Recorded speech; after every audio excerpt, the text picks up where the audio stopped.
आज हम लोग प्रमुख राजवंश, संस्थापक और राजधानी पढ़ना। सबसे पहले एक वंश है हर्यक वंश। हर्यक वंश जो 544 बीसी से 412 बीसी। हर्यक वंश 544 बीसी से 412 बीसी और इसका संस्थापक बिंबिसार। संस्थापक कौन हुए? बिंबिसार। और ये अपनी राजधानी राजगीर बनाई। राजधानी कहाँ बनाई? राजगीर। उसी को बोलते हैं गिरिब्रज। जो बिहार में है, राजगीर। और हर्यक वंश का अंतिम शासक नागदशक हुआ। हर्यक वंश के अंतिम शासक कौन हुए? नागदशक हुए। उसके बाद एक वंश आता है शिशुनाग वंश। उसके बाद कौन सा वंश आता है? शिशुनाग वंश, जो 412 से 344 बीसी। शिशुनाग वंश का जो समय है 412 से 344 बीसी। और हर्यक शिशुनाग वंश के संस्थापक शिशुनाग वंश के संस्थापक शिशुनाग, जो अपनी राजधानी वैशाली बनाई। राजधानी कहाँ बनाई? वैशाली बनाई।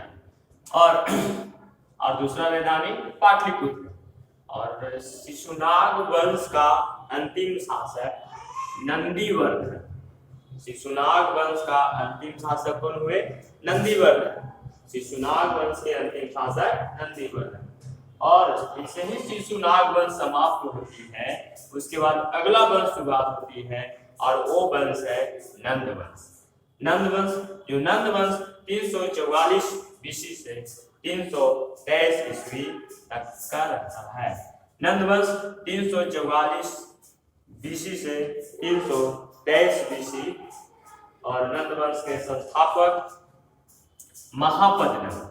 नंदवंश के संस्थापक महापद्मन को माना जाता है। और नंदवंश की राजधानी पाटलिपुत्र बनता है। नंदवंश का राजधानी कहाँ होता है? पाटलिपुत्र।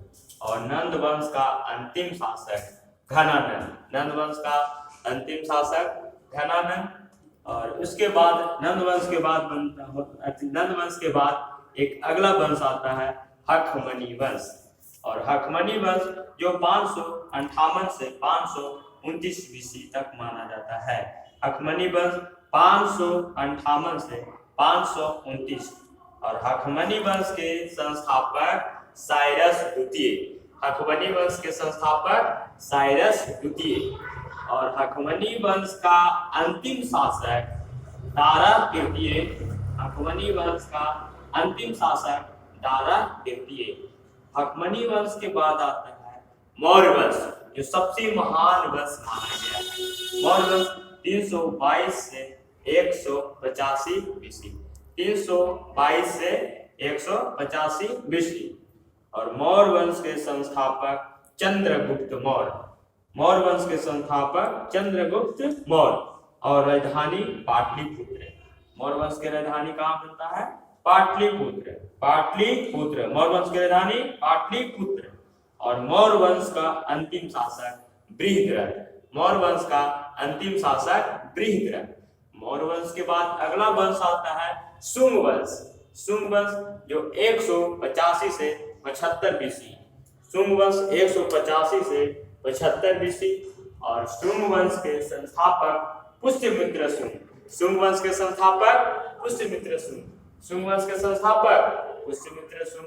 और शुंग वंश के राजधानी पाटलिपुत्र। शुंग वंश के राजधानी पाटलिपुत्र। और शुंग वंश का अंतिम शासक देवभूति। शुंग वंश के अंतिम शासक देवभूति। उसके बाद शुंग वंश के बाद कण्व वंश जो 75 बीसी से 30 बीसी तक माना जाता है। कण्व वंश 75 बीसी से 30 बीसी। इस कण्व वंश के संस्थापक वासुदेव। और कण्व वंश अपनी राजधानी पाटलिपुत्र बनाती है। कहाँ बनाती? पाटलिपुत्र। और कण्व वंश का अंतिम शासक सुशर्मा। कण्व वंश का अंतिम शासक सुशर्मा। कण्व वंश के बाद आता है सातवाहन वंश। कण्व वंश के बाद सातवाहन वंश, और सातवाहन वंश 30 BC से लेकर 250 एडी, 30 BC से लेकर 250 एडी। और सातवाहन वंश के संस्थापक सिमु, सातवाहन वंश के संस्थापक सिमु, सातवाहन वंश के संस्थापक सिमु। और सातवाहन वंश के राजधानी प्रतिष्ठान, सातवाहन वंश के राजधानी प्रतिष्ठान, और प्रतिष्ठान को ही पैठण बोला गया है।